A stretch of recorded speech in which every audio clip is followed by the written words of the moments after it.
ఎద్దు లెక్క 6 అడుగులు ఎత్తెదినా కానీ బుర్రలో ఇంత బుద్ధి లేకుండా సోయి లేకుండా ప్రవర్తిస్తాడు. మరి ఎవరు చెప్పాలా బుద్ధి చెప్పండి? ఈ ఆవేశం స్టార్ అడ్డుకట్ట ఎవరైనా ఆవేశం స్టార్ కౌశిక్ రెడ్డికి అడ్డుకట్ట వేయాల్సింది ఎవరు? ఒకవేళ కేసీఆరే ఫామ్ హౌస్ లో ఉండి కౌశిక్ రెడ్డిని రెచ్చగొట్టి ముందుకు పంపించి తెలంగాణ ఆంధ్ర ప్రజల మధ్య మళ్ళీ చిచ్చు పెట్టే ప్రయత్నం చేస్తాడు. కౌశిక్ రెడ్డి మీద కూడా దాడి చేయడం కరెక్ట్ కాదుగా. ఎవరు ఎందుకు అంటే ఏమనుకున్నావు? కండకావరమా? కొవ్వు బట్టి ఏం చేస్తాడో అర్థం కావట్లేదు. ఒకప్పుడు యూట్యూబ్ ఛానల్సే రేవంత్ రెడ్డికి సహకరించాయి. ఇవాళ యూట్యూబ్ ఛానల్స్ ని అవి కించపరిచి మాట్లాడుతున్నారు అని వ్యాఖ్యలు కూడా అలాగే ఉన్నాయి. రేవంత్ రెడ్డి గారు ముందు ఒక అందరికీ నమస్తే, వెల్కమ్ టు క్యూ న్యూస్. ప్రస్తుతం మనతో పాటు ఇక్కడ కాంగ్రెస్ సీనియర్ నేత అధికార ప్రతినిధి మానవతా రాయ్ ఉన్నారు. అసలు రాష్ట్రంలో తెలంగాణ రాష్ట్రంలో ఏం జరుగుతుంది? పార్టీ ఫిరాయింపుల నేపథ్యంలో తెలంగాణ రాష్ట్రంలో రచ్చ కొనసాగుతుందా? ఆ 10 మంది ఎమ్మెల్యేలు కాంగ్రెస్ పార్టీలోకి వెళ్లడంతో బీఆర్ఎస్ పార్టీకి మింగుడు పడడం లేదా? అసలు ఏం జరుగుతుంది రాష్ట్రంలో? ఒకే పార్టీకి చెందిన 2 ఎమ్మెల్యేలు ఒకరిపై ఒకరు దాడులు చేసుకోవడం, దీన్ని కాంగ్రెస్సే చేయిస్తుంది అని బీఆర్ఎస్ పార్టీ నేతలు ఆరోపించడం, ఈ అంశాలపై మాట్లాడడానికి వాళ్ళ మనతో పాటు కాంగ్రెస్ నేత మానవతా రాయ్ ఉన్నారు. నమస్తే అండి. నమస్తే. చెప్పండి, అసలు రాష్ట్రంలో ఏం జరుగుతుంది? ఈ పార్టీ ఫిరాయింపులు చేసిన తర్వాత తెలంగాణ రాష్ట్రంలో కాంగ్రెస్ పార్టీయే ప్రతి శాంతి భద్రతలు భంగం కలిగే విధంగా ప్రవర్తిస్తుందని చెప్పేసి వాళ్ళు ఆరోపిస్తున్నారు. దీనిపై మీరేమంటారు? ఆరోపణలు అంటున్నారు, మీరే అంటున్నారు. వాళ్ళు ఆరోపిస్తూనే ఉంటారు. ఒక ప్రధాన ప్రతిపక్షంగా ఒక నిర్మాణాత్మకమైనటువంటి పాత్ర పోషించాలి. కాంగ్రెస్ ఏం జరుగుతుంది తెలంగాణలో అంటే, తెలంగాణలో ఇప్పటి వరకు బీఆర్ఎస్ 10 ఏళ్ల పరిపాలనలో జరిగినటువంటి అవినీతిని ప్రక్షాళన జరుగుతుంది. ప్రజాస్వామ్యం పడిపోతున్నటువంటి ప్రజాస్వామ్య విలువలను నిలిపే ప్రయత్నం చేస్తాను. ఇది జరుగుతుంది. అసలు ఎవరు ఈ పార్టీ ఫిరాయింపుల అంశానికి తెరలేపారు? కాంగ్రెస్ పార్టీ అధికారంలోకి వచ్చిన వెంటనే బీఆర్ఎస్ నాయకులు, మాజీ ముఖ్యమంత్రి కేసీఆర్ గారు, అదేవిధంగా ఆయన కొడుకు కేటీ రామారావు గారు, అదేవిధంగా హరీష్ రావు గారు, ఇంకా ఇతర బీఆర్ఎస్ నాయకులు, చోటా చెంచా నాయకులంతా కూడా కాంగ్రెస్ పార్టీ అధికారంలో ఎక్కువ రోజులు ఉండదు, కూలిపోద్ది, మేము కూలుస్తాం అనేటువంటి మాటలు ఎందుకు మాట్లాడారు అంటే, అంతకుముందు మరి దోచుకున్న డబ్బుతో ఉన్నటువంటి అహంకారంతో మాట్లాడారా? మేము ఏమైనా చేయగలం, 64 మంది ఎమ్మెల్యేలే ఉన్నారు, మాకు 39 మంది, బీఆర్ఎస్కి 39 సంఖ్య ఉన్నది, బీజేపీ 8, ఎంఐఎం 7 కలుపుకుంటే మేము ఒక 15 మందిని ఒక సునాయాసంగా మా వైపు తీసుకుంటే మళ్ళీ మేము 3వసారి ప్రభుత్వాన్ని ఏర్పాటు చేస్తామని కుట్రలు చేసింది ఎవరు? ఆ కుట్రలు చేసి తవ్వినటువంటి గోతులో ఇలా పడింది ఎవరు? బీఆర్ఎస్ పార్టీని. అయితే ఇక్కడ ఏం జరిగింది? పాపం వాళ్ళు అదే అన్నారు, పార్లమెంట్ ఎన్నికల తర్వాత కాంగ్రెస్ పార్టీ ఉండదు, కాంగ్రెస్ పార్టీ అధికారం కోల్పోద్ది, పడిపోద్దని కలలుగన్నారు వాళ్ళు. తీరా ఏమైంది? మళ్ళీ ప్రజాక్షేత్రంలో వాళ్ళకి అసెంబ్లీలో వచ్చిన స్థానాల కన్నా ఘోరంగా వాళ్ళ యొక్క స్థాయి, అసలు వాళ్ళ ఉనికే ప్రమాదం ఏర్పడింది. 14 స్థానాలు అంటే 7 స్థానాల్లో డిపాజిట్ రాలేదు బీఆర్ఎస్కు, 7 స్థానాల్లో 3వ స్థానానికి పడిపోవడం జరిగింది. ఇట్లాంటి పరిస్థితుల్లో ఆ పార్టీలో ఎమ్మెల్యేలు ఎవరైనా ఉండగలుగుతారా? పార్టీకి ఉనికి లేదు, భవిష్యత్తు లేదు. 10 ఏళ్ల దాకా కాంగ్రెస్ పార్టీ అధికారంలో ఉంటుంది. సమర్థవంతంగా రేవంత్ రెడ్డి గారి నాయకత్వంలో ప్రజల స్వర్ణయుగంగా పరిపాలన జరుగుతుంది. వాళ్ళు చేయనటువంటి రుణమాఫీ ఏకకాలంలో కాంగ్రెస్ పార్టీ 2 లక్షల రుణమాఫీ, 22,30,000 పైచిలకు రుణమాఫీ చేయడం జరిగింది. ఇంకా 8-9 లక్షల మంది ఖాతాల్లో జమ అయిన డబ్బులు తిరిగి వచ్చిన సాంకేతిక కారణాల వల్ల అవి కూడా జమ అయితే రైతుల్లో మనకు ఉనికి ఉండదు, పార్టీ బతకదు అని ఆలోచించారు. నిరుద్యోగుల విషయంలో కూడా తీసుకుంటే వాళ్ళు చేయలేనటువంటి పనిని మేము చేసాం. జాబ్ క్యాలెండర్ వేసి నిరుద్యోగులకు ఒక భరోసా కల్పించడం, అక్కడ విఫలమైపోయారు. వాము నిరుద్యోగుల్లో కూడా ఏలు పెట్టే పరిస్థితి లేదని చెప్పి అనుకున్నారు. ఇక తీరా అక్కడ కూడా కుదరకపోయేసరికి ఇక గురుకులాల సంగతి దగ్గరకు వచ్చారు. గురుకులాలు కూడా సమర్థవంతంగా నడుస్తున్నాయి. ఏదో కేసీఆర్ ప్రయోగించినటువంటి బాణం ఆర్ఎస్ ప్రవీణ్ కుమార్ని కూడా ఉపయోగించి ఏదో చికాకు చేయబోయారు, కానీ అక్కడ అన్ని కూడా సక్రమంగా ఉండేసరికి ఏం చేయలేకపోతారు. ఇప్పుడు ఇద్దరి మధ్య జరుగుతున్న గొడవను ఏ విధంగా? అదే ఇద్దరు డ్రామా చేస్తున్నారంటారా? డ్రామా, ఇద్దరి మధ్య వివాదం ప్రారంభమైంది. అసలు హైకోర్టులో కేసు వేసింది పాడి కౌశిక్ రెడ్డి, బీఆర్ఎస్ పార్టీ సంబంధించిన వాళ్ళు. కేసు వేసినప్పుడు జడ్జి గారు ఏం చెప్పారు? ఒక 4 వారాల్లో స్పీకర్ నిర్ణయం తీసుకోవాలని చెప్పి స్పీకర్ కార్యాలయం కార్యదర్శికి ఆదేశాలు జారీ చేశారు. మరి స్పీకర్ నిర్ణయం తీసుకునేదాకా ఓపిక పట్టరా? సరే నిరసన తెలుపు, ఒక ప్రెస్ మీట్ పెట్టి కోర్టు పరిధిలో ఉన్నప్పుడు ఒక బాధ్యతాయుతమైనటువంటి ఎమ్మెల్యేగా ఉన్నటువంటి నువ్వు ఏ విధంగా విలేకరుల సమావేశం పెట్టి ఈ అంశాన్ని తెర మీద తీసుకొస్తావు? తెర మీదకు తీసుకురావటమే కాకుండా తన సాటి ఎమ్మెల్యేలు తనకన్నా పెద్దవాళ్ళు అని చూడకుండా ఇష్టం వచ్చినట్లు దుర్భాషలాడటం, అదేవిధంగా మహిళల్ని అవమానపరిచే విధంగా ఏ గాజులు చీరలు తెచ్చుకుని మీరు మగధనం ఉంటే మీరు మగోళ్ళు కాదు మీరు అని చెప్పి గాజులు చీరలు తొడుక్కోండి అని చెప్పి విలేకరుల సమావేశంలో చూపించటం. అంటే ఆ వ్యాఖ్యలు ఎందుకు చేశారంటే అంటే అది చెప్పినగా తెలవక సోయి లేక. అసలు ఈయన ఏమంటారు, వీళ్ళ అసెంబ్లీ ఎన్నికల ముందు ఆత్మహత్య స్టార్ ఎవరంటే ఈ రాష్ట్రంలో ఆత్మహత్య స్టార్ అనేవాడు కౌశిక్ రెడ్డి అని తక్కువని చెప్తారు. ఎందుకు ఈ ఆత్మహత్య స్టారు?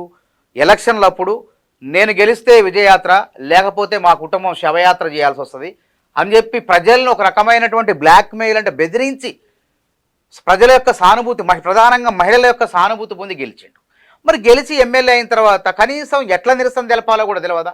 అంటే గాజులు చీరలే దొరికినాయి. అంటే మహిళలు దేంట్లో తక్కువ చెప్పండి? ఇలా పురుషులతో సమానంగా జర్నలిస్టులు ఉన్నారు, రోదసిలోకి పోతున్నారు, తర్వాత పైలట్లు ఉన్నారు, పార్టీల మాయావతి, సోనియా గాంధీ, ఇందిరాగాంధీ గతం దివంగత ఇందిరాగాంధీ, జయలలిత దివంగత, మన సుష్మా స్వరాజ్ చెప్పుకుంటూ పోతే ఇంకా చాలా మంది నాయకత్వం ఉన్నారు, ఈ దేశాన్ని నడిపిస్తున్నారు. మనం ఏ విధంగా తప్పుడు సంకేతాలు ఇచ్చేది మహిళను అవమానపరుస్తూ? రాష్ట్రపతి ద్రౌపది ముర్ము గిరిజన మహిళ ఉన్నది. మరి ఏ విధంగా నువ్వు తప్పుడు సంకేతాలు మహిళలను అవమానపరుస్తూ అక్కడ తప్పు చేసిండు. అంతటితో ఆకుండా ఇంకా రెచ్చిపోయి పొగరు, అహంకారం అన్నమాట. అంటే ఈయన ఆవేశం స్టార్ కూడా, ఈయన చరిత్ర మొత్తం తీసుకుంటే గాంధీ గారికి ఈయనకున్న పౌలిక పెడదాం మనం. ఈ ఆవేశం స్టార్ గతంలో ఎన్నిసార్లు ఆవేశపడిండు? ఈ పాడి కౌశిక్ రెడ్డి జూబ్లీహిల్స్ రోడ్ నెంబర్ 45లో గుణా జ్యువెలరీస్ అని చెప్పి ఒక జ్యువెలరీ షాప్ ముందు కారు పార్క్ చేసి, ఆ షాపు ఎవరి? రాజశేఖర్ సోదరుడు గుణశేఖరు వరదరాజన్ అనేటువంటి ఆయనది. ఆయన షాప్ ముందు మీరు కారు పెట్టారు, పక్కకు దిగమంటే నువ్వెవడరా చెప్పడానికి అని ఇదే పాడి కౌశిక్ రెడ్డి ఆయన మీద దాడి చేయడం జరిగింది. ఇది తెలుసుకున్న జీవిత రాజశేఖర్లు ప్రశ్నిస్తే వాళ్ళ మీద కూడా దాడి చేయడానికి పోయాడు. అంటే ఈ విధంగా చరిత్ర, ఈ ఆవేశం స్టార్ ఈ విధంగా ఆయన ప్రవర్తన ఉంది. అంటే ఆగమాగం అయిపోతాడు. ఆవేశంలో ఏం మాట్లాడతాడో ఏం చేస్తాడో తెలియదు. ఆ విధంగా బంజారాహిల్స్ పోలీస్ స్టేషన్లో రాజశేఖరు జీవిత దంపతులు ఈయన పైన కేసు నమోదు చేయడం జరిగింది.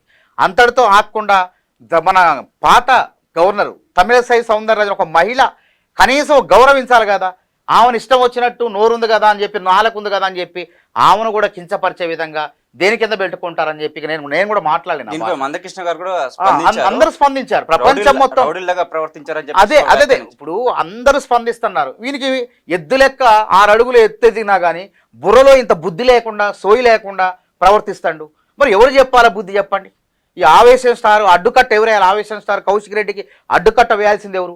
ఒకవేళ కేసీఆరే ఫామ్ హౌస్లో ఉండి కౌశిక్ రెడ్డిని రెచ్చగొట్టి ముందుకు పంపించి తెలంగాణ ఆంధ్ర ప్రజల మధ్య మళ్ళీ చిచ్చు పెట్టే ప్రయత్నం చేస్తాడా? ప్రాంతీయ విద్వేషాలు రెచ్చగొట్టే ప్రయత్నం చేస్తాడా? ఇప్పుడు అరకపూడి గాంధీ గారు సీమాంధ్ర ప్రాంతానికి చెందిన ఇక్కడ స్థానికుడే సెటిలర్ కూడా కాదు, ఎప్పుడూ వాళ్ళ తాతండ్రులు వాళ్ళే కాదు, ఎంతోమంది వేరే రాష్ట్రాల వాళ్ళు కూడా తర్వాత మార్వాడీస్ కానీ గుజరాత్, రాజస్థాను, తర్వాత ఢిల్లీ రకరకాల ప్రాంతాల నుంచి వ్యాపార నిత్యం ఇక్కడికి వస్తారు, ఇక్కడ భాగస్వాములు అవుతారు. వాళ్ళంతా కూడా వచ్చి వాళ్ళ ప్రాంతాలకు పోట్లే, ఇక్కడే మట్టిలో కలిసిపోతున్నారు. ఇంకా తెలంగాణ ఏర్పడిన 10 ఏళ్ల తర్వాత కూడా టీఆర్ఎస్ పార్టీ అధికారం కోల్పోయిన తర్వాత, అంటే అధికారం కోల్పోయింది కాబట్టి మళ్ళా ప్రాంతీయ విద్వేషాలు రెచ్చగొట్టాలి, భావోద్వేగాలు రెచ్చగొట్టి మళ్ళా అధికారంలోకి వచ్చే ప్రయత్నం చేయాలి అనే విధంగా శాంతి భద్రతలకు విఘాతం కలిగించేలా బీఆర్ఎస్ పార్టీ నాయకుడు ఎమ్మెల్యే పాడి కౌశిక్ రెడ్డి వ్యవహరించారు. కౌశిక్ రెడ్డి మీద కూడా దాడి చేయడం కరెక్ట్ కాదుగా. ఎవరు ఎందుకు? దానికి కారణం ఏం చెప్పండి? అసలు నువ్వు ఈ స్థాయి ఏంది? ఆయన 3 సార్లు ఎమ్మెల్యే, ఆ వయసు ఇచ్చి కూడా గౌరవించాలిగా పెద్దరికానికి. మనం ఆ పెద్దరికం గౌరవం లేకుండా నీ ఇంటికి వస్తా, నీ నట్టింటికి వస్తా, ఏం చేస్తావు, నీకు జెండా కప్పుతా, నీ ఇంట్లో టీఆర్ఎస్ జెండా ఎత్తుతా అంటే అసలు పాపం ఆయన గాంధీ గారు అనేవా హైదరాబాద్లో ఆయన నియోజకవర్గ ప్రజలు తెలుసు, ఎక్కడ కూడా మీడియా ముందుకు రాడు ఆయన. అసలు వివాదం అంటే తెలియదు ఆయనకి, వివాదరహితుడు ఆయన, అసలు మృదు స్వభావి, బయట ఎక్కడ కూడా మాట్లాడ్డా ఆయన, ఎక్కడన్నా టీవీలో కానీ ఎక్కడన్నా కనిపించారు ఆయన. అట్లాంటి వ్యక్తిని కూడా, పడుకున్న వ్యక్తిని కూడా లేపి తట్టి మూతి బొగలు కొట్టించుకున్నాడు పాడి కౌశిక్ రెడ్డి. నా ఇంటికి రా, నేను వస్తానా, నువ్వు వస్తావా, నేను వస్తానా అంటే మరి ఆయన ఏం చేస్తాడు? పెద్దరికం.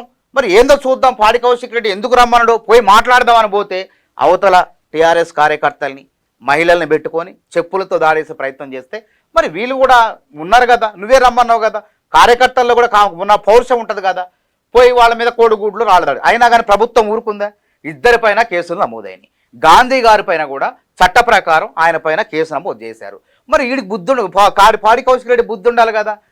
కమిషన్ రేటు ముందు ధర్నా చేసినావు, మరి డిఎస్పీ స్థాయి అధికారి గేటు దగ్గర ఉంటే నిలవరించే ప్రయత్నం చేస్తా, ఆయన విధులు ఆయన నిర్వర్తిస్తుంటే ఆయన గల్లాబట్టే ప్రయత్నం చేస్తాను. టీఆర్ఎస్ నేతలు ఏమంటున్నారంటే గాంధీ వస్తున్నప్పుడు ఒక 500 మీటర్ దూరంలో పోలీసులను ఏర్పాటు చేసి ఇప్పుడు అడ్డుకునే ప్రయత్నం చేయలేదు. ఎవరు ఊహించలేదు. అడ్డుకోవటం కాదు, కౌశిక్ రెడ్డి సవాలు విసిరిండు కాబట్టి, కౌశిక్ రెడ్డే దుందుడుకు స్వభావంగా ఉంటాడు కాబట్టి ఈ కౌశిక్ రెడ్డే గాంధీ ఇంటికి పోతాడు అని వాళ్ళు అనుకున్నారు. అనుకోని కౌశిక్ రెడ్డిని నిలవరించే ప్రయత్నంలో వాళ్ళు ఉన్నారు. పోలీసులు వేరే విధులు కూడా ఉంటాయి కదా, శాంతి భద్రతలు ఇట్లాంటి అంశాలు. కానీ అనూహ్య పరిణామాలు ఏం జరిగినాయి, శరవేగంగా గాంధీ గారే మన ఆయన కోపం వచ్చి ఆ కౌశిక్ రెడ్డి ఇంటికి దగ్గరికి వెళ్ళిపోతారు. పోలీసులు కూడా అక్కడ నిలవరించారు. పోలీసులు లేకపోతే ఇంకా బీభత్సమైన యుద్ధం జరిగేది, అంత ఘోరం జరిగేది. అయినా దాన్ని పోలీసులు నిర్వహించబట్టే కొంత శాంతి జరిగింది, ఏ ఇబ్బంది జరగలేదు. చిన్న చిన్న దూషణలు మాత్రమే, ప్రతిదూషణలు మాత్రమే జరిగినాయి తప్ప ఏవే దెబ్బలు కూడా జరగలేదు. మరి అయినా కానీ తొడగొట్టి మళ్ళీ సిగ్గు లేకుండా నేను వస్తా మీ ఇంటికి వస్తా అని అంటే ఏమనుకున్నావు? కండకావరమా? కొవ్వు బట్టి ఏం చేస్తాడో అర్థం కావట్లే. కాబట్టి కేసీఆర్ గారు ఇప్పటికైనా నోరు మెదపాలండి. మీరు బయటికి రావాలి, ఫామ్ హౌస్లో ఉంటాం కాదు. వరదలు వచ్చినప్పుడు కనీసం ప్రజల గురించి మాట్లాడలేదు, పట్టించుకోలేదు. రాష్ట్రం ఇది ఎట్లుందంటే కేసీఆర్ గారు వ్యవహారం, రోమ్ నగరం తగలబడుతుంటే చక్రవర్తి అట, రోమ్ చక్రవర్తి ఫిడేలు వాయించినట్లుంది కథ. ఈయన కూడా ప్రజలంతా అతలాకుతలమే, వరదలు వస్తే ఈయన ఆడబడుకుంటూ ఎవరికో తెలియదు, బయటకు ఎందుకు రావట్లేదు. మరి నేనేం చెప్పాలి దానికి? ఒక ప్రతిపక్ష పార్టీగా, ఒక నిర్మాణాత్మక ప్రతిపక్షంగా మీరు అది చేయండి ఇది చేయండి అని చెప్పాలా? అది లేదు ఇది లేదు, సోయే లేదు. మరి ఎందుకు మాట్లాడటం లేదు చెప్పండి? ఒక ప్రతిపక్ష నాయకుడిగా బాధ్యత లేదా? ప్రభుత్వం అంటే అధికార పక్షం ప్రతిపక్షం కలిస్తేనే ప్రభుత్వం, ఏకపక్షం ప్రభుత్వం కాదు. ఆయనకు కూడా ప్రోటోకాల్ ఉంటుంది, క్యాబినెట్ స్థాయి ఉంటుంది. ఆయనకి గౌరవం, ముఖ్యమంత్రికి ఏ విధమైన గౌరవ మర్యాదలు ఉంటాయో ప్రతిపక్ష నాయకుడికి కూడా అదే గౌరవ మర్యాదలు ఉంటాయి. ఓడిపోవచ్చు, ఓడిపోతే ఏమైతుంది చెప్పండి? ఓడిపోతే ప్రజలు మళ్ళీ రారా, ప్రజల్లోకి రారా? మీరు ప్రజల బాధలు పట్టించుకోరా కేసీఆర్ గారు? ఎందుకండి ఈ రాజకీయాలు?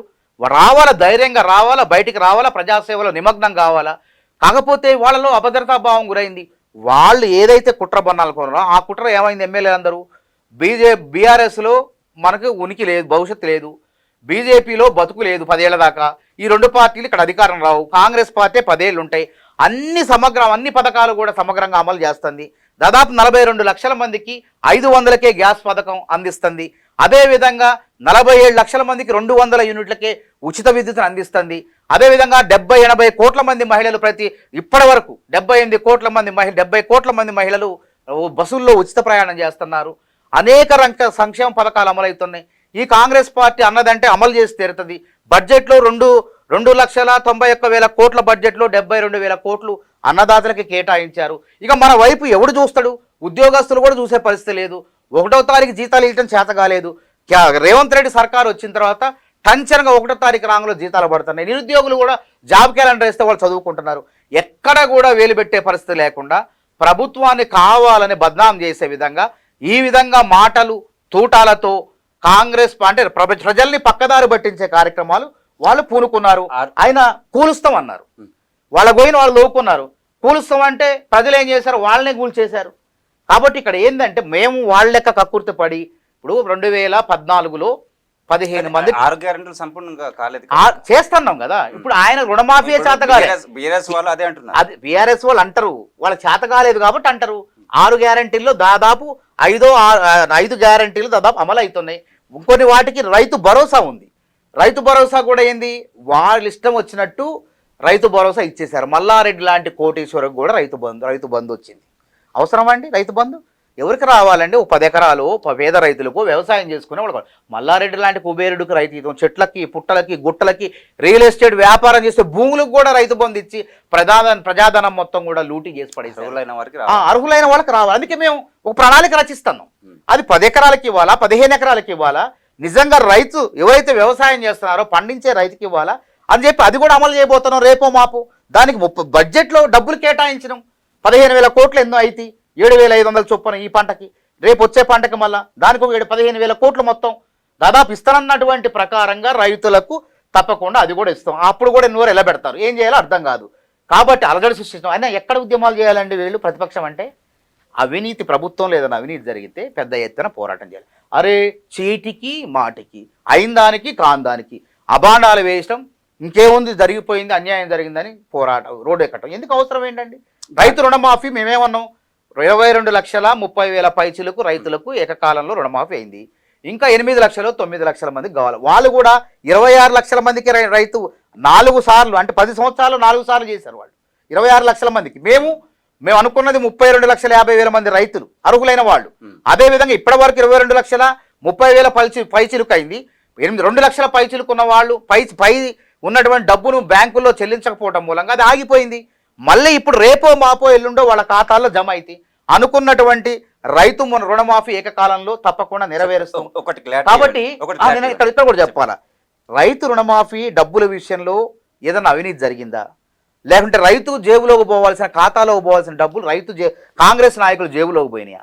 జేబులోకి పోతే దాన్ని నిరూపించి దాని మీద పోరాటం చేస్తే ఒక అర్థం ఉంటుంది, పర్థం ఉంటుంది, వాళ్ళకు విలువ ఉంటుంది. అది ఏం లేకుండా సమయం మొత్తం వృధా చేసి ప్రభుత్వాన్ని అటు వాళ్ళ సమయం వృధా చేసుకొని ప్రజలకైతే తీరని అన్యాయం చేసే ప్రయత్నం చేస్తున్నారు. 10 ఏళ్ళు ఇంతే చేశారు అధికారంలో ఉన్నప్పుడు. అధికారం పోయిన తర్వాత కూడా జ్ఞానోదయం కాకుండా ఈ విధంగా పిచ్చి పట్టిన వాళ్ళ లెక్క వింత వింతగా ప్రవర్తిస్తుంటే ప్రజలే అసహించుకుంటున్నారు వాళ్ళని. గాంధీ గారు కాంగ్రెస్ పార్టీలో చేరారా? ఇది క్లారిటీ. ఇప్పుడు గాంధీ గారు కాంగ్రెస్లో చేరారా చేరలేదనేది హైకోర్టు చెప్పింది. స్పీకర్ గారు చెప్పాలా, ముఖ్యమంత్రి కానీ నేను కానీ ఎవరు కూడా చెప్పడానికి వీల్లేదు. ఆయన విచక్షణ అధికారాలు స్పీకర్కు ఉన్నాయి. స్పీకర్ అని చెప్పిందే ఫైనల్ నిర్ణయం. అది దానికి రాజ్యాంగంలో పార్టీ ఫిరాయింపుల చట్టం ప్రకారం 52 రాజ్యాంగ సవరణ 1985 ప్రకారం అది కాంగ్రెస్ ప్రభుత్వమే తీసుకొచ్చింది. అది ఎవరు తీసుకొచ్చారు? అది ఆయారాం గయారాం సంస్కృతిని ఆపాలని చెప్పేసి 1967లో ఒక ఎమ్మెల్యే, ఇండిపెండెంట్ ఎమ్మెల్యే గయాలాల్ అనేటువంటి వ్యక్తి ఉదయం పూట కాంగ్రెస్ పార్టీలో చేరి మధ్యాహ్నం జనసంఘం ఇంకో పార్టీలో చేరి ఇంకో పార్టీలో పోయి మళ్ళీ సాయంత్రానికి ఒకే రోజు మళ్ళీ కాంగ్రెస్ పార్టీలో రావడం జరిగింది. ఇది ఎక్కడ సంస్కృతి అని చెప్పి ఈ సంస్కృతికి అడ్డుకట్టేయాలని చెప్పి 85వ సంవత్సరంలో పార్టీ ఫిరాయింపుల చట్టం చేసాం. అందులో ఏమున్నది, 2/3 వంతు ఎమ్మెల్యేలు మూకుమ్మడిగా వేరే పార్టీకి వెళ్తే అది విలీనం కింద లెక్క అవుతుంది, పార్టీ ఫిరాయింపుల చట్టం కింద రాదంటే అందులో రుసుగులు నాసరాగా చేసుకుని మా కాంగ్రెస్ పార్టీ ఎమ్మెల్యేలు గతంలో ఏం చేశారు? గతంలో వీళ్ళు అవసరం లేకపోయినా 19 మంది కాంగ్రెస్ ఎమ్మెల్యేలు గెలిస్తే 12 మంది కాంగ్రెస్ ఎమ్మెల్యేలని వాళ్ళు తీసుకొని వాళ్ళ భయపెట్టి నయానో భయానో ప్రలోభపెట్టో వాళ్ళ భయపెట్టి తీసుకోవాలి. కానీ మేము ఇవాళ అట్లా చేసినవా? ఏ ఎమ్మెల్యే మీద మమ్మల్ని బెదిరిస్తున్నారని చెప్పి ఆరోపణ చేసిండా? వాళ్ళు ఇంకా బీజేపీ వాళ్ళు ఈడీ దాడులు చేస్తారు, సిబిఐ దాడులు చేస్తారు, ఐటీ దాడులు చేసి బెదిరించి లొంగపరుచుకుంటారు. జైల్లో ఉండాల్సిన వాడు బీజేపీ కార్యాలయంలో ఉంటున్నారు. అదే కేసీఆర్ 10 ఏళ్ళు అదే చేసిండు. వాడు జైలుకు పోవాల్సినోడు ఆయన టీఆర్ఎస్ కార్యాలయంలో కూర్చోడు. కానీ మాట చేయట్లేదే. వాళ్ళు ఇష్టమైపోయి వాళ్ళు వస్తున్నారు. ఇంకా 16 మంది రావాలా, 10 మంది వచ్చారు, ఇంకా 16 మంది వస్తారంటే మేమే రాహుల్ గాంధీ, ప్రియాంక గాంధీ, మల్లికార్జున ఖర్గే మా అధ్యక్షుడు వీళ్ళంతా ఆపారు. ఒక ప్రజాస్వామ్య పద్ధతిలో రావాలి, ఏది జరిగిన చట్టం ఫిరాయింపుల చట్టం ప్రకారం తీసుకోండి, అంతేగాని ఇష్టం వచ్చినట్టు కాదు. మూకుమ్మడిగా వస్తే తీసుకోమంటే వాళ్ళు వస్తారంటే వెయిట్ చేస్తారు అంతే తప్ప. రేపు స్పీకర్ గారు కోర్టు చెప్పింది 4 వారాల్లో, కోర్టు తీర్పుకు అనుగుణంగా స్పీకర్ గారు తీర్పుకు అనుగుణంగా ఆయన కాంగ్రెసా బీఆర్ఎస్ఆ అని చెప్పాల్సిన స్పీకరు, మేం కాదు చెప్పేది. కాబట్టి ప్రజలే తెలుసుకుంటారు. 4 వారాలు పోతే 4 రేపే చెప్పొచ్చు. స్పీకర్కి అధికారం ఉంది, ఎల్లుండి చెప్పొచ్చు. ఆయన ఏది చెప్తే అది చట్టం అయింది. అనర్హత వేటు వేయాలని చెప్పారు కదా. అవును, అనర్హత వేటు వేస్తారా? ఆయన వెయ్యాలని సూచిస్తారు తప్ప రాజ్యాంగంలో 10వ షెడ్యూల్లో చేర్చారు. అక్కడ స్పీకర్కు విచక్షణ అధికారాలు ఇచ్చారు. స్పీకర్ను ఆదేశించే చెప్పగలదు కానీ నువ్వు ఇది చెయ్యి అని కరెక్ట్ చేయమని చెప్పలేదు. స్పీకర్ ఏది చేస్తే అదే చట్టం అయింది. కాబట్టి అక్కడ ఉన్నటువంటి అంశాన్ని పరిగణన తీసుకొని మనం మాట్లాడాలి. కాబట్టి ఆయన ఇప్పుడున్న ప్రకారం అయితే బీఆర్ఎస్ పార్టీలు ఉండవు అధికారికంగా. ఇంకా సంపూర్ణ స్థాయిలో విలీన ప్రక్రియ రూపంలో కనుక వాళ్ళంతా మూకమ్మడిగా వస్తే అప్పుడు కాంగ్రెస్ సభ్యులు అవుతారు. వాళ్ళంతా కూడా విలీనం అయితే ఇంకా 16 మంది వస్తే. కాబట్టి ఆ ప్రక్రియ జరుగుతుందా జరగదా అనేది మనం వేచి చూద్దాం. అంతకుముందే మనం ఆయన కాంగ్రెస్ ఈయన బీఆర్ఎస్ ఉప ఎన్నిక దారి తీసిన విజయం మాదే, మాకు ఏ భయం లేదు పక్కా. ఎందుకు ఉదాహరణ చెప్తున్నా, మొన్న కంటోన్మెంట్ పరిధిలో ఉప ఎన్నిక జరిగింది. లాసన్ అనంత గారు చనిపోయారు. చనిపోయినటువంటి సానుభూతి బీఆర్ఎస్ పైన పార్టీ పైన లేదు.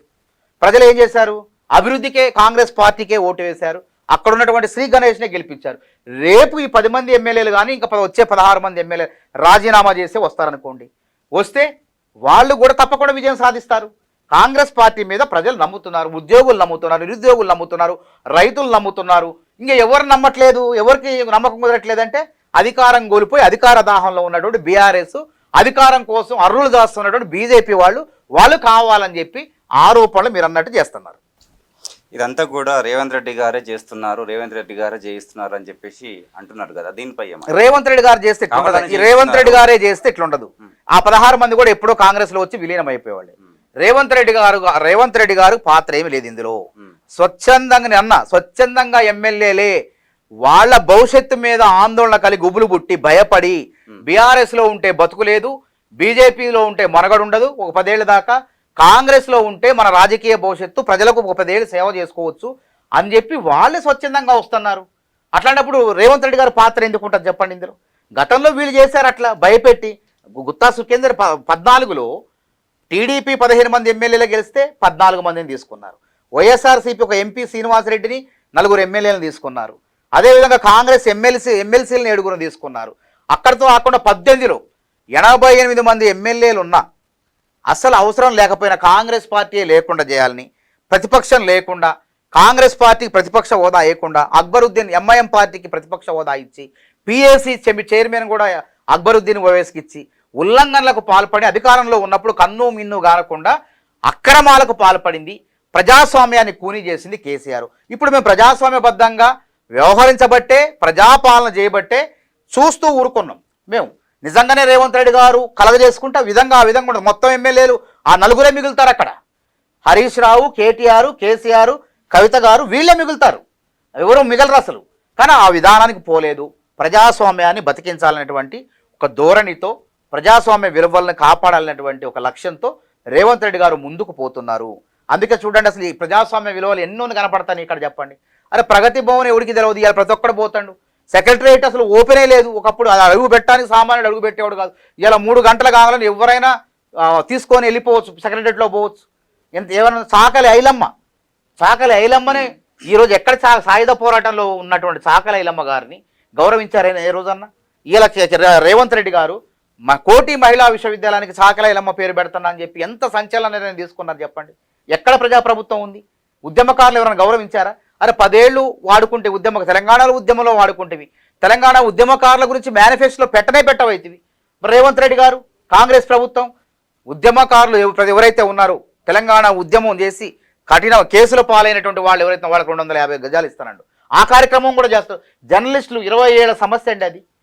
20 ఏళ్ల జర్నలిస్టుల సమస్యను రేవంత్ రెడ్డి గారు రాంగలోనే పరిష్కారం చేసి మామూలు సాదాసీదా జర్నలిస్టులు వాళ్ళకి స్థలాలు ఇచ్చేసి వాళ్ళందరినీ కూడా కోటీశ్వరులు చేసిండు. సుమారు 1100 మంది పైచిలకు జర్నలిస్టులు ఉన్నారు. ఆ రోజు కేసీఆర్ గారు పరిష్కరించిండా? మళ్ళీ కొత్త జర్నలిస్టులు కూడా ముచ్చరలు అట్లా వాళ్ళకు కూడా మేము అవకాశం కల్పిస్తా అని చెప్పారు. వారు చేసిన వ్యాఖ్యలలో కొన్ని ఇబ్బంది పెట్టే విధంగా చెప్పండి. ఒకప్పుడు యూట్యూబ్ ఛానల్సే రేవంత్ రెడ్డికి సహకరించాయి, ఇవాళ యూట్యూబ్ ఛానల్స్ని అవి కించపరిచి మాట్లాడుతున్నారు అని చెప్పేసి మనం చూస్తున్నాం. సోషల్ మీడియా కావచ్చు, ఆయన అన్న వ్యాఖ్యలు కూడా అలాగే ఉన్నాయి. ఇప్పుడు రేవంత్ రెడ్డి గారు ముందు అట్లేం కాదు. రేవంత్ రెడ్డి గారికి ఎప్పటికి కూడా ఎవరైతే ప్రశ్నించే గొంతుకులకు వేదికలైన యూట్యూబ్లో ఉన్నాయి. ఆ రోజు మాలాంటి వాళ్ళందరికీ వేదికలు, వీధి పోరాటాలు చేసి ఆ అంశాలను ప్రభుత్వంలో తప్పుల్ని బయటకు తీసుకురావాలంటే మీలాంటి యూట్యూబ్ల ద్వారా అయినాయి చాలా. అయితే ఈసారి ఎట్లా తయారైన కొన్ని యూట్యూబ్లు ఎట్లయినాయి అంటే, ప్రతిపక్షం కాంగ్రెస్ పార్టీ మిమ్మల్ని ఏం మాట్లాడలే, మేమేదో అన్యాయం జరిగింది ప్రజలకు తప్పు, బీఆర్ఎస్ ప్రభుత్వం తప్పు చేస్తుందని చెప్పి మేము కొట్లాడుతుంటే మీరు స్వచ్ఛందంగా వచ్చి ఆ సమస్యను ప్రజలందరికీ చూపించారు. క్యూ న్యూస్ కానివ్వండి, ఆ మన తొలి వెలుగు రఘు కానివ్వండి, తొలి వెలుగు ఛానల్ కానివ్వండి, అంత ఐ డ్రీమ్స్ కొన్ని ఛానల్స్ ఉన్నాయి. ఆ రోజు ప్రజల పక్షాన కొంత నిలిచినాయి. అవన్నీ కూడా అవి నిలవబట్టే ఈరోజు కాంగ్రెస్ ప్రధానమైనటువంటి టీవీలో కూడా కొన్ని ప్రజల పక్షాన ఉన్నాయి. కాబట్టి అవన్నీ ఉండబట్టే అందరూ తోడు కాబట్టి ఈరోజు కాంగ్రెస్ పార్టీ అధికారం. కానీ రేవంత్ రెడ్డి గారు ఎవరి గురించి మాట్లాడారు? కేటీఆర్ గారు అధికారం రాగానే ఏమన్నాడు? ఆయన అధికారం పోంగలను ఏమన్నాడు? నేను 32 మెడికల్ కళాశాలలు మేము తెచ్చినాం, కానీ 32 యూట్యూబ్ ఛానళ్ళు పెట్టినట్టయితే మేము కూడా అధికారంలోకి వచ్చేవాడు. అంటే ఏందన్నట్టు? అంటే ఇప్పుడు ఆ పని చేస్తున్నావు నువ్వు? 32 యూట్యూబ్ ఛానళ్ళు పెట్టుకున్నట్టే కదా.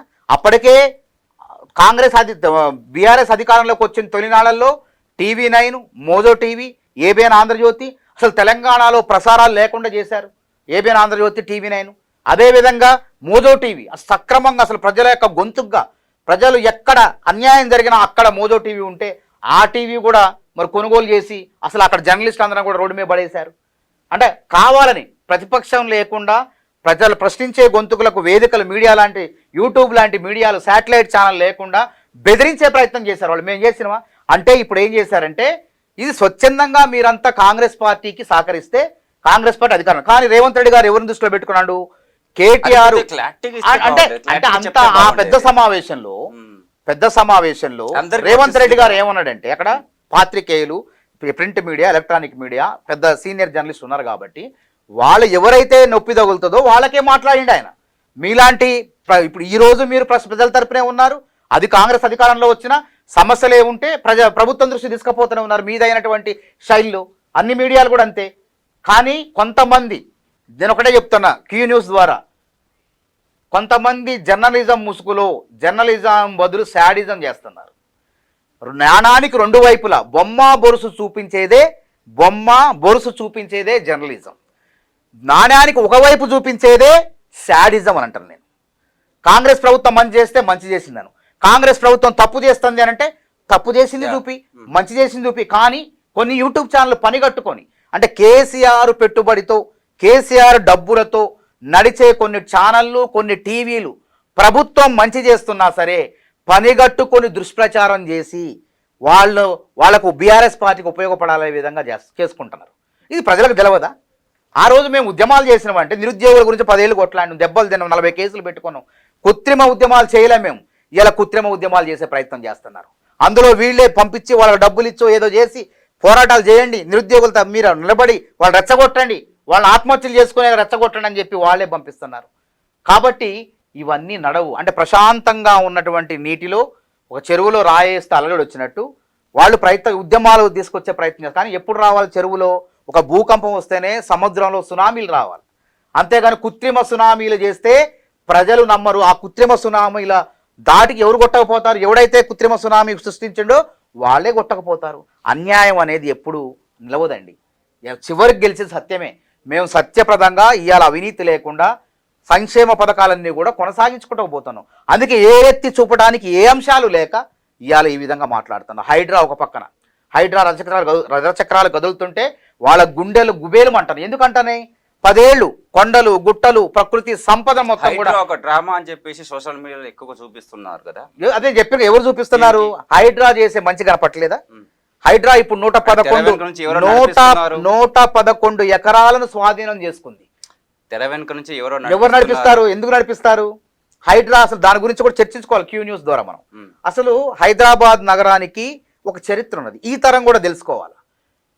1908వ సంవత్సరంలో 6వ నవాబు ఉన్నప్పుడు మీర్ మెహబూబ్ అలీ ఖాన్ ఆయన ఉన్నప్పుడు హైదరాబాద్ మూసీకి పెద్ద ఎత్తున వరదలు వచ్చినాయి. 60 అడుగుల మేర వరద వచ్చి హైదరాబాద్ పాత బస్తీ నగరం మొత్తం కూడా ఆ వరద దాటికి మునిగిపోతే 80,000 ఇళ్ళు నేలమట్టమైంది. నైజాం ప్రభుత్వ గణాంకాల ప్రకారం 15,000 మంది చనిపోయారు. కానీ అనధికారికంగా చరిత్రకారుల ప్రకారం 50,000 మంది చనిపోయారు. కానీ ఆ వరదల్లో కూడా ఒక 150 మంది బతికారు. ఎట్లా బతికారు? ఆ రోజు ఒక చింత చెట్టు ఇప్పటికి ఉంది అక్కడ. ఇప్పటికి 200 సంవత్సరాల చరిత్ర ఉస్మానియా దవాఖానాలో ఉన్న చింత చెట్టు ఆ రోజు 1988వ సంవత్సరంలో సెప్టెంబర్ 26 నుంచి 28 వరకు వచ్చిన వరదల్లో ఆ 150 మంది ఆ చింత చెట్టు ఎక్కి చిటారు కొమ్మలకి ఎక్కి తమ ప్రాణాలు రక్షించుకున్నారు. ఆ చెట్టు చరిత్రలో నిలిచిపోయింది. 150 మంది ప్రాణాలు కాపాడిన చింత చెట్టు అని ఇలా చరిత్రలో ఎక్కింది ఆ చెట్టు. అంటే ఆ రోజు ఆ చెట్లు ఉండబట్టే కదా ఇలా హైదరాబాద్లో ఏమైనా అట్లాంటి చెట్లు ఉన్నాయా? అంత పర్యావరణానికి మనమే ముప్పు కలిగిస్తున్నాం. కాబట్టి భవిష్యత్తులో వరదలు రాకుండా ఏం చేయాలని చెప్పి అప్పుడు నైజాం ప్రభుత్వం ఆలోచన చేసింది. అప్పుడు 7వ నిజాం వచ్చిండు. 7వ నిజాం మీర్ ఉస్మాన్ అలీ ఖాన్, ఆయనే చివరి నైజాం నవాబు, ఆఖరి నవాబు అంటారు. ఆయన రాంగలోనే మోక్షగుండం విశ్వేశ్వరయ్య అనేటువంటి ప్రముఖ ఇంజనీర్ని పిలిపించి తన ఆస్థానం పిలిపించుకొని భవిష్యత్ హైదరాబాద్ నగరం విస్తరిస్తుంది, సికింద్రాబాద్గా హైదరాబాద్గా విస్తరిస్తుంది. భవిష్యత్తులో ఈ మూసీ వరద నుంచి హైదరాబాద్ నగరాన్ని రక్షించాలంటే సలహాలు చెప్పండి అంటే ఆయన ఇచ్చినటువంటి సూచనల ప్రకారం హైదరాబాద్కు ఉత్తరాన మూసీ నది వచ్చే భాగంలో ఉస్మాన్ సాగర్ నిర్మించండి అని చెప్పిండు ఆయన. ఉస్మాన్ సాగర్ ఒక జలాశయాన్ని నిర్మించండి అన్నాడు. అదేవిధంగా మూసీకి ఉపనది ఈసీ నది, ఈసీ నది పైన 1927వ సంవత్సరంలో హిమాయత్ సాగర్ను కానకట్టన కట్టండి. ఆ వరద మొత్తం మూసీ వరద, ఈసీ వరద మొత్తం కూడా హైదరాబాద్లో రాకుండా ఈయన ఆనకట్టల్లో నిలవ ఉండటం వల్ల వరద అనేది హైదరాబాద్కు రాదు, ఈ నీరు మొత్తం కూడా హైదరాబాదు జంట నగరాల ప్రజల యొక్క దాహార్తిని తీర్చడానికి ఈ జంట జలాశయాలు ఉపయోగపడతాయని చెప్పిండు. కానీ మనం ఏం చేసినాం? పర్యావరణాన్ని ముప్పు వాటే వెళ్ళే విధంగా ప్రవర్తించాం. ఆ జంట జలాశయాల పరిధిలో అన్ని పార్టీలు, కాంగ్రెస్, బీజేపీ, బీఆర్ఎస్, చిన్న చితక చోట మోటా పార్టీలు అన్నీ కూడా ఆ ప్రాంతంలో ఇష్టం వచ్చినట్టు కట్టడాలు కట్టినాయి. దానివల్ల ఏమైంది? జలాశయాల్లోకి పోవాల్సిన నీరు మళ్ళీ నగరాల్లోకి వస్తుంది, జనావాసాల్లోకి వస్తుంది. దానివల్ల ఎవరికి నష్టం వాటిల్తుంది? పేద ప్రజలకు. పేద ప్రజల గుడిసెలే మునుగుతున్నాయి, పేద ప్రజల ఇళ్లలో వస్తువులే మునిగిపోతున్నాయి, పేద ప్రజలు చనిపోతున్నారు. చిన్న వాన వచ్చినా వరద వచ్చినా హైదరాబాద్లో ప్రతి సంవత్సరం మనం వింటాం బాధాకరమైన వార్తలు. పసి పిల్లలు నాళలో కొట్టుకుపోయి చనిపోతుంటారు. వందలాది సంవత్సరానికి ఎంతో 10 మందో 20 మంది 30 మంది ప్రతి సంవత్సరం మనం చూస్తున్నాం. కావున అట్లాంటి కారణం ఎవరు? మనం కాదా? అందుకే 1996 సంవత్సరంలో అప్పుడు ఎన్టీఆర్ ప్రభుత్వం, చంద్రబాబు నాయుడు గారు ఉన్నప్పుడు ఈ జంట జలాశయాల పరిధిలో ఈ విధంగా ఇళ్ళు నిర్మాణాలు కడితే పర్యావరణానికి ముప్పు, దీనివల్ల నష్టం ఉందని చెప్పి 311 జీవో తీసుకొచ్చారు. 311 జీవో అంటే ఏంది? ఆ జంట జలాశయాల పరిధిలో 84 గ్రామాలు ఉన్నాయి. ఆ 84 గ్రామాలు 10 కిలోమీటర్ల పరిధిలో ఎవరు కూడా ఆకాశ హార్మ్యాలు కట్టొద్దు, శాశ్వతమైన భవనాలు కట్టొద్దు, స్లాబులు కట్టొద్దు. సపోజ్ మనకి 500 గజాల స్థలం ఉంటే 50 గజాల్లోనే స్లాబులు లేనటువంటి తాత్కాలికమైన కట్టడాలు కట్టుకోవాలి. ప్రహరీ గోడలు కూడా కట్టొద్దు. ఎందుకు? వరద నీరు పోకుండా అడ్డుపడతాయనేటువంటి ఉద్దేశంతో ఆ విధంగా చట్టం తీసుకొస్తే ఆ చట్టానికి తూట్లు పొడిచింది ఎవరండి? ఆ చట్టాన్ని ఎవరు స్వార్థం కోసం ఎత్తివేశారు వీళ్ళు? 2022 సంవత్సరంలో కేసీఆర్ కొడుకు కేటీ రామారావు గారు జన్వాడ ఫామ్ హౌస్ భాగవతాన్ని అప్పటి పిసిసి ప్రెసిడెంట్, ఇప్పుడు ముఖ్యమంత్రి రేవంత్ రెడ్డి గారు బయట పెడితే రేవంత్ రెడ్డి గారిని ఉగ్రవాది లెక్క, ఆయన తప్పు చేసిన వాళ్ళు లెక్క చర్లపల్లి జైల్లో ఉగ్రవాదులు బంధించే చీకటి కొట్టమంటే చీకటి గదిలో బంధించారండి. ఎంత ఘోరానికి పాల్పడారు చెప్పండి. అది చేసింది అక్రమం నిర్మాణం, అది 311 జీవో ఎత్తేలే అప్పటికి. కాబట్టి కేసీఆర్ ప్రభుత్వం ఏం చేసింది? తన కొడుకు భాగవతం బయటపడాలంటే, ఈ అవినీతి అక్రమ కట్టడం గురించి ఎవడు మాట్లాడకూడదంటే ఏం చేయాలా? బడాబాబులు కట్టించినటువంటి సినిమా తారలు ఉన్నారు, పెద్ద పెద్ద పారిశ్రామికవేత్తలు, వాళ్ళందరూ బడాబాబులు. నాకు సంబంధం లేదని చెప్తున్నా. ఎందుకు లేదన్నాడు? ఎఫ్ఐఆర్లో ఎవరి పేరుంది? నా భవనం పైన మనకి రేవంత్ రెడ్డి గారు డ్రోన్ ఎగరేసిందని చెప్పుకున్నాడు. ఇప్పుడు ఏమంటాడు? రంగు బయటపడేసరికి అది నాది కాదు, నా మిత్రుడు అంటాడు. ఎందుకంటే ఆదర్శంగా ఉండాలి. నాయకత్వం అంటే మనం ఆదర్శంగా ఉండాలి. నాయకుడు అనేవాడు ఆదర్శంగా ఉంటే ప్రజల జీవితాలు కూడా ఆదర్శంగా ఉంటాయి. నువ్వే తప్పు చేస్తే ప్రజలు ఎందుకు తప్పు చేయరు? కాబట్టి మనం అనేది ఆయన ఏం చేసిండు? పెద్ద ఆడ పిరంగి కాలువ అని చెప్పి అది కూల్చేస్తారా? కూల్ తప్పకుండా జరుగుతుంది. ఎవరు అక్కడ కట్టడం కాంగ్రెస్ పార్టీ పల్లం రాజు గారిది కూల్చలేదా? దానం నాగేంద్ర గారు అడ్డు వస్తే ఆ దానం నాగేంద్ర గారి మీద కేసు నమోదు కూల్చమని చెప్పారు కదా. ఎవరు? హైడ్రా పరిధి విస్తరిస్తుంది, హైడ్రా పరిధి విస్తరిస్తుంది. చెరువు శిఖాలు, ఇక్కడ విషయం ఏంటంటే సుప్రీంకోర్టు జడ్జిమెంట్లు ఉన్నాయి. చెరువు శిఖం అంటే వర్షం వస్తే వరద వస్తే చెరువు ఎంత మేరకు పారుతుందో, ఎంత మేరకు నిండుతుందో అంత మేరకు ఆ స్థలాల్లో ఎవరైతే ఆకాశ హార్మాలు కట్టి పెద్ద పెద్ద భవనాలు కట్టి వ్యాపారాలు చేస్తారో అట్లాంటి వాళ్లకు నోటీసులు ఇవ్వకుండానే నాగార్జున కన్వెన్షన్ సంవత్సరానికి కోట్లాది రూపాయలు సంపాదిస్తుంది కాబట్టి దాన్ని కూల్చారు. విల్లాలు కట్టి వ్యాపారాలు చేస్తున్న వాళ్ళని కూల్చారు. ఎందుకంటే పర్యావరణానికి ముప్పు, రేపు భవిష్యత్ తరాలు బతికే అవకాశం కూడా లేదు. ఆ విధంగా చిన్న వానకే ఈరోజు జలమైపోయి చెరువులు మారుతున్నాయి రోడ్లన్నీ కూడా. కాబట్టి ఆ రోజు 1908లో వచ్చిన వరదలు మళ్ళీ పునరావృతం కాకుండా ఉండాలంటే, భవిష్యత్తులో జల ప్రళయం రాకుండా ఉండాలంటే తప్పకుండా ఈ హైడ్రా పనిచేయాల్సిందే. వాళ్ళు ఎవరైనా సరే ఒకే రూల్ అందరికి. రేవంత్ రెడ్డి గారు సోదరికి, రేవంత్ రెడ్డి గారు సోదరుడు తిరుపతి రెడ్డికి ఒకే రూలు, పల్లం రాజు గారికి కూల్చేశారు ఆల్రెడీ, ఓవైసీకి కూడా ఒకటే రూలు, అందరికీ ఒకటే రూలు. అసలు చట్టం పైన సామాన్యుడికి నమ్మకం భరోసా కల్పించేందుకు కాంగ్రెస్ ప్రభుత్వం పనిచేస్తుంది. అంతకుముందు డబ్బున్నోడికే రాజ్యం, చట్టం డబ్బున్నోడికే పనిచేస్తుంది. అందరు సామాన్యులకు అసలు చట్టం అనేది ఇది మంచిది. కొండవల్ల పరిస్థితి ఏంది?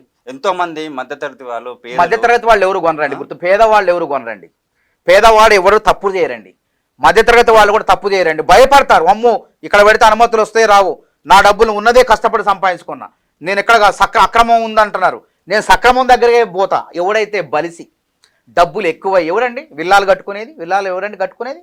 డబ్బులు ఉన్నాడే కదా. వాడికి నెలకింత ఆదాయం, అధికంగా ఆదాయం రావటం వల్ల వాడు తీసుకొని కట్టుకునే వాళ్ళకే జరుగుతుంది.